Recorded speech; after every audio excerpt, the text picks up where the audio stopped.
He didn't see women, he saw cockroaches, and he swore he'd kill 100 of them. In the heart of Mashhad, one of Iran's holiest cities, a quiet storm was brewing in the late 1990s. It wasn't political, nor was it economic.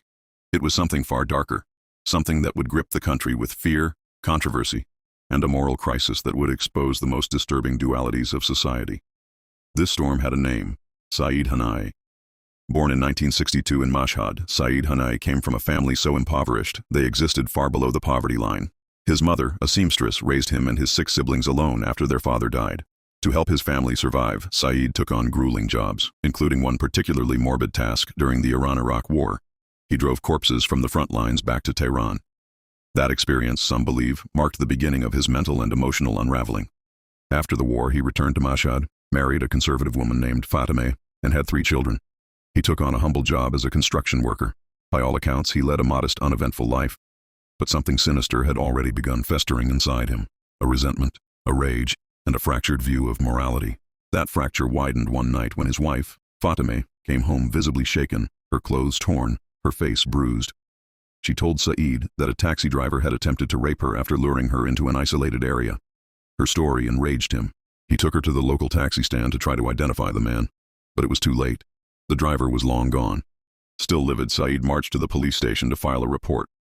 But the indifference of the officer on duty, cold, uninterested, and dismissive, was the final push. Saeed felt powerless, emasculated, and ignored. He stewed in his frustration. But instead of channeling it toward justice, he turned it into a crusade, a personal, horrifying crusade. Unable to find the driver or fight the system, Saeed decided to take revenge on who he believed was truly responsible for his wife's assault: sex workers. If they weren't on the streets, my wife wouldn't have been mistaken for one, he rationalized. They are the source of the corruption. I'll cleanse the city. Thus began a killing spree that would claim the lives of at least 16 women between 2000 and 2001. His victims were mostly sex workers whom he would lure to his home while his wife and children were away. There, he would often engage in sexual acts with them, then strangle them, typically with a scarf, hijab, or his own hands. He would wrap the bodies in blankets, sheets, or covers, and discard them in public areas around Mashhad. The press gave him a name that stuck: the Spider Killer. Like a spider, he lured his prey into a trap, subdued them, and left their cocooned corpses behind. The public reaction? Far from horror, many saw him as a hero.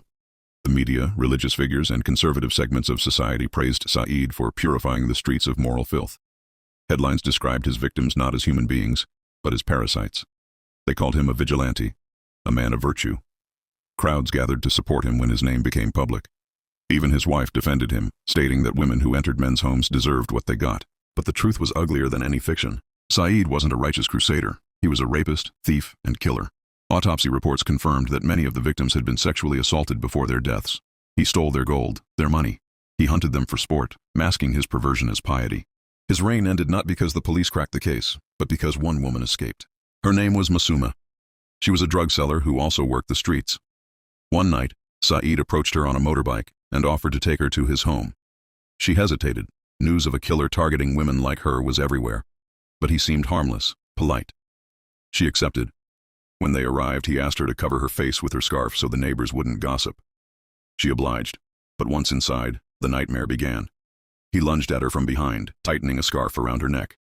Masume fought back, scratching, kicking, smashing anything she could reach. Her screaming, the crashing noises, it spooked him. He begged her to stop, promising to let her go. She demanded he open the door or she'd jump out the window and alert the whole neighborhood. Panicked, he opened the door. She fled barefoot into the streets, leaving a single shoe behind. A Cinderella-style detail that made the case all the more iconic later. Masume reported him to the police. At first, the officer on duty wasn't interested, until she described his house in exact detail. This wasn't another rumor. This was their first real lead. Police raided Saeed Hanaei's home. They found the shoe. They found evidence. They arrested him. During interrogation, he proudly confessed. He even said the rainy weather on the days of his murders was a divine sign that he was doing the right thing. He bragged about the press calling him a savior. He claimed he had no regrets. I didn't kill women, he said. I killed 16 cockroaches. And if I hadn't been caught, I would have reached 100. His trial was a spectacle. Despite overwhelming evidence, including DNA, confessions, and survivor testimony, many still supported him. He was offered top-tier legal defense funded by wealthy sympathizers. The families of victims were paid to drop charges. Some refused and were publicly harassed for defending immoral women. But in the end, justice came. On April 8, 2002, Saeed Hanaei was publicly executed by hanging. He He was also flogged before his death. His execution marked not just the end of a killer's life, but a moment of reflection for Iran. A confrontation with a society that cheered a murderer simply because his victims were seen as less than human.